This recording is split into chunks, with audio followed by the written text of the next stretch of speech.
Here's a note before you start this job.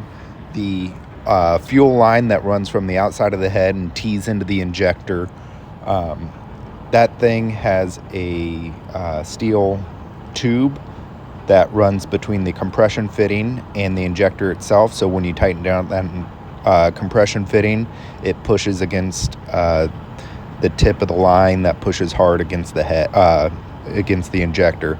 Now it kind of self-molds itself. Here's the note. Unless you're serious about doing this stuff, don't undo that and pull the injector. Those hard lines can only essentially be used once or twice. Then they have to be replaced.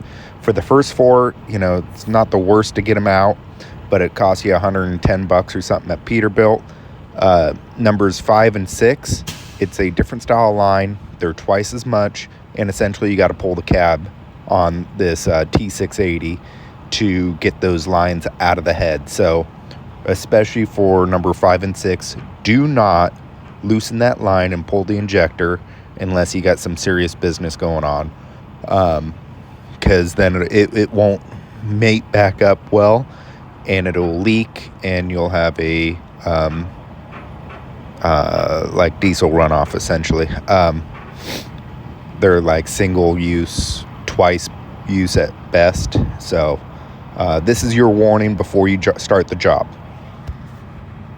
EPA 13 Paccar, pulling fuel injectors. I got a code, and I'm going to swap it injectors to see if the code travels with the cylinder or not, and figured this is a lot cheaper than buying a new injector and plugging it in, see if it's right or not. This is what one of the fuel injectors looks like. That's a bolt that's not normally in it, but it just goes right down in this hole. So normally you got the whole system like this. You got your fuel injector right there. So you got to pull this girdle off. It's these 4 bolts. Let me see, 15 millimeters. That girdle comes off.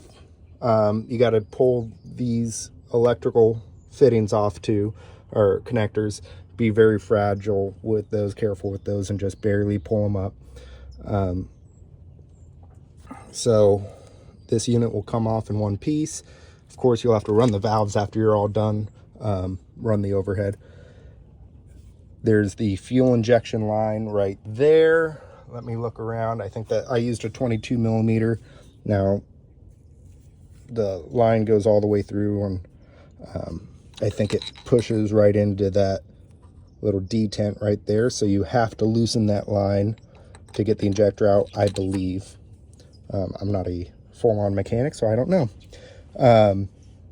So once you use, I think it's a 13 millimeter to do the hold down on the injector, you pull that out, and then you use that bolt and you can screw into the top of the injector and bridge across and just kind of pull vertically up on that injector. You unplug it, just a little simple clip right there, and yeah, you can get that pulled straight out vertically. This is what my number 1 injector looks like right now, and I'll see if it works. After video notes, swapped injectors, rocker arms, swapped all that stuff around a bunch of different times, kept trying it, and still had the engine code of cylinder 1 contribution too high.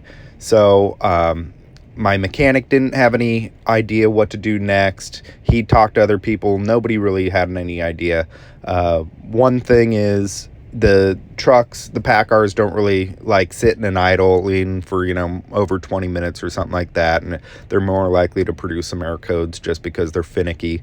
Another thing is, I started running the fuel injector cleaner, the Lucas oil. I like that stuff. I've used some others. Lucas oil is just my preferred kind, $25 a gallon. That takes care of 400 gallons of fuel. For the most part, the engine code did go away. I've been able to do the clean truck check and pass that without any issues. So what the real solution is, I don't know. I suggest running some of that Lucas though. Can't hurt.